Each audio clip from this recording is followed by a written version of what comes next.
வணக்கம். புதுவை கோரிமேடு போலீஸ் மைதானத்தில் sub inspector பதவிக்கான உடற்தகுதி தேர்வு இன்று தொடங்கியது.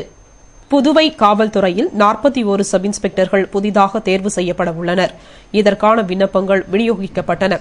இதில் விண்ணப்பித்தவர்களில் 5882 விண்ணப்பங்கள் ஏற்கப்பட்டு அவர்களுக்கு உடற்தகுதி தேர்வு நடத்த அழைப்பு அனுப்பப்பட்டது. அதன்படி முதல் கட்டமாக 850 பேருக்கு உடல் தகுதி தேர்வு இன்று காலை கோரிமேடு போலீஸ் மைதானத்தில் நடைபெற்றது. 100 மீட்டர், 800 மீட்டர் ஓட்டம், உயரம் தாண்டுதல், நீளம் தாண்டுதல் உள்ளிட்டவை நடத்தப்பட்டது. மற்றவர்களுக்கு நாளை முதல் உடல் தகுதி தேர்வு நடக்கிறது. இன்று நடைபெற்ற உடல் தகுதி தேர்வை டிஐஜி சுக்லா மேற்பார்வையிலும் சீனியர் போலீஸ் சூப்பரண்டுகள் அதுல் கத்தாரி, சந்திரன் ஆகியோர் பார்வையிட்டனர். உடற்தகுதி தேர்வில் தேர்ச்சி பெற்றவர்களுக்கு 6ஆம் தேதி எழுத்து தேர்வு நடக்கிறது. அன்று இரவே தேர்வு முடிவுகள் வெளியிடப்படும் என கூறப்படுகிறது. புதுவையில் தாசில்தார்கள் அதிரடியாக இடமாற்றம் செய்யப்பட்டுள்ளனர். இதற்கான உத்தரவை மாவட்ட ஆட்சியர் ராகேஷ் சந்திரா பிறப்பித்துள்ளார். புதுவையில் தாசில்தார்கள் அதிரடி இடமாற்றம் செய்யப்பட்டுள்ளனர். புதுச்சேரி அரசில் பல்வேறு துறைகளில் பணியாற்றிய தாசில்தார்கள் இடமாற்றம் செய்யப்பட்டுள்ளனர். கலால் துறையில் பணியாற்றிய தாசில்தார் வேலாயுதம் கல்வித்துறையின் நில ஆர்ஜித பிரிவுக்கும், அங்கு பணியாற்றிய ஜான்சன் குடிமைப் பொருள் வழங்கல் துறைக்கும், அங்கு பணியாற்றிய கலிய பெருமாள் கலால் துறைக்கும் மாற்றப்பட்டுள்ளனர். அதேபோல் சுனாமி பேரிடர் தாசில்தார் ரமேஷ் புதுச்சேரி தாலுகா அலுவலகத்திற்கும் மாற்றப்பட்டுள்ளனர். இதற்கான உத்தரவை ஆட்சியர் ராகேஷ் சந்திரா பிறப்பித்துள்ளார். புதுவை காவல்துறை எஸ்எஸ்பி சந்திரன், ஆளுநரின் பாதுகாப்பு அதிகாரி எஸ்பி குணசேகரன் ஆகியோருக்கு ஜனாதிபதியின் போலீஸ் பதக்கம் அறிவிக்கப்பட்டுள்ளது. இதற்கான அறிவிப்பை நேற்று முன்தினம் நடந்த குடியரசு தின விழாவில் தலைமைச் செயலர் சந்திரமோகன் வெளியிட்டார். அதன் அடிப்படையில் இவர்கள் இருவருக்கும் வரும் சுதந்திர தின விழாவில் ஜனாதிபதியின் போலீஸ் பதக்கம் வழங்கப்படும். விருதுகளை பெற இருக்கும் எஸ்எஸ்பி சந்திரன் தோட்டக்கலையில் PhD படித்து டாக்டர் பட்டம் பெற்றுள்ளார். கடந்த 1988ஆம் ஆண்டு மத்திய தேர்வாணையம் மூலம் நேரடியாக எஸ்பி பணியில் சேர்ந்தார். மேலும் இவர் சட்ட ஒழுங்கு எஸ்பியாக பணிபுரிந்த பொழுது குற்றவாளிகளுக்கு சிம்ம சொப்பனமாக விளங்கினார். கடந்த 2004ஆம் ஆண்டில் பெண் குழந்தையை மர்ம நபர்கள் கடத்தி 4 லட்சம் ரூபாய் பணம் கேட்டனர். அந்த வழக்கில் சிறப்பாக செயல்பட்டு துப்பு துலக்கி 24 மணி நேரத்தில் குற்றவாளிகளை கைது செய்து கடத்தப்பட்ட குழந்தையை பத்திரமாக மீட்டார். அதன் அடிப்படையில் தற்பொழுது போலீஸ் தலைமையக சீனியர் எஸ்பியாக உள்ள திரு சந்திரன் பதவியேற்ற பிறகு போலீஸ் துறையில் 482 பேருக்கு பதவி உயர்வு வழங்கப்பட்டுள்ளது குறிப்பிடத்தக்கது. இவரது சிறப்பான செயல்பாடு, போர்க்கால அடிப்படையிலான அணுகுமுறை மற்றும் சீரிய பணியை பாராட்டி சிறந்த சேவைக்கான ஜனாதிபதி விருது அறிவிக்கப்பட்டுள்ளது. இதேபோல ஜனாதிபதியின் போலீஸ் பதக்கம் விருதினை பெற இருக்கும் எஸ்பி குணசேகரன் 1982ஆம் ஆண்டு சப் இன்ஸ்பெக்டராக பணியில் சேர்ந்தார். பின்னர் 1999ஆம் ஆண்டில் இன்ஸ்பெக்டராகவும் 2009ஆம் ஆண்டில் எஸ்பியாகவும் பதவி உயர்வு பெற்றார். பின்னர் போக்குவரத்து துறையில் பணிபுரிந்த பொழுது பல்வேறு சீர்திருத்தங்களை கொண்டு வந்து அனைவரது பாராட்டினையும் பெற்றார்.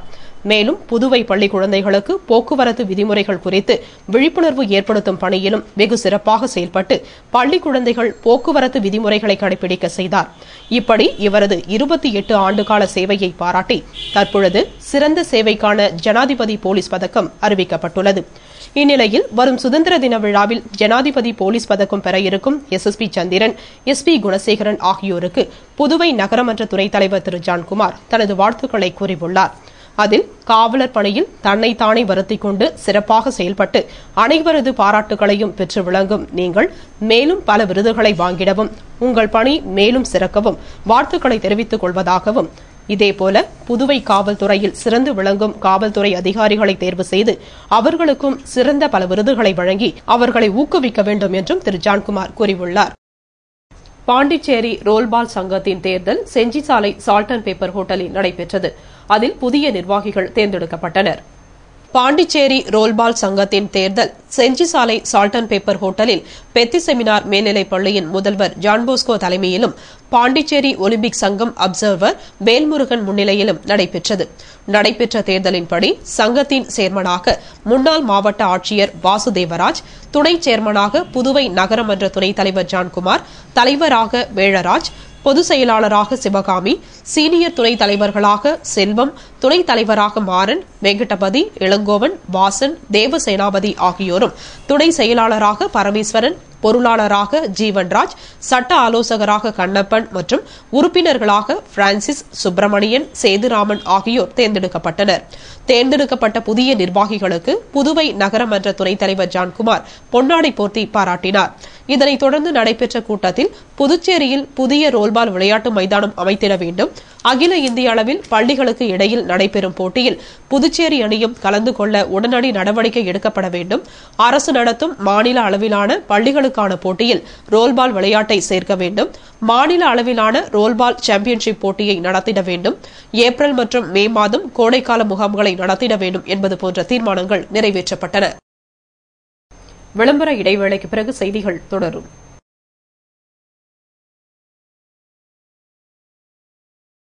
அன்னையும் பிதாவும் முன்னறி தெய்வம், அன்னையும் பிதாவும் முன்னறி தெய்வம், அன்னையும் பிதாவும் முன்னறி தெய்வம், அன்னையும் பிதாவும் முன்னறி தெய்வம். ஏன்னா ஒரே தடவை சொன்னா மனப்பாடமாகாது, திரும்ப திரும்ப சொல்லணும்.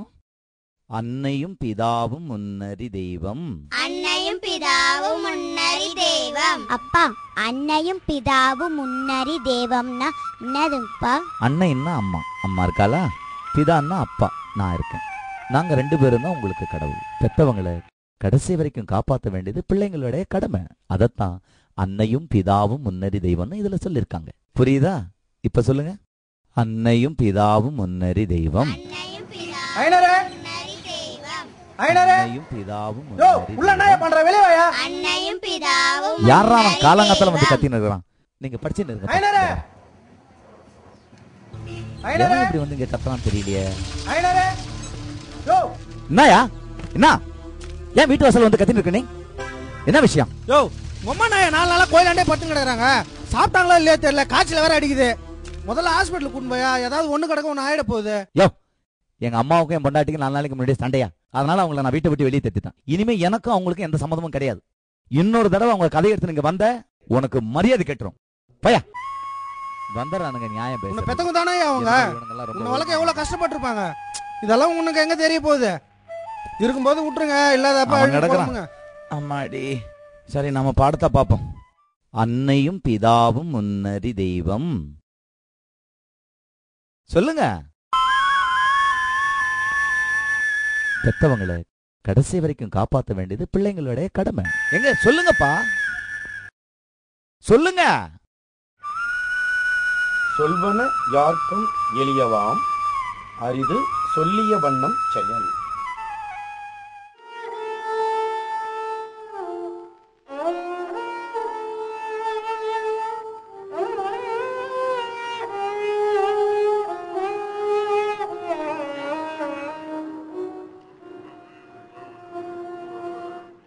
கல்லில் கூட கடவுளை காணும் மனிதர்களே, கருவில் சுமந்தவர்களை தெருவில் விடலாமா?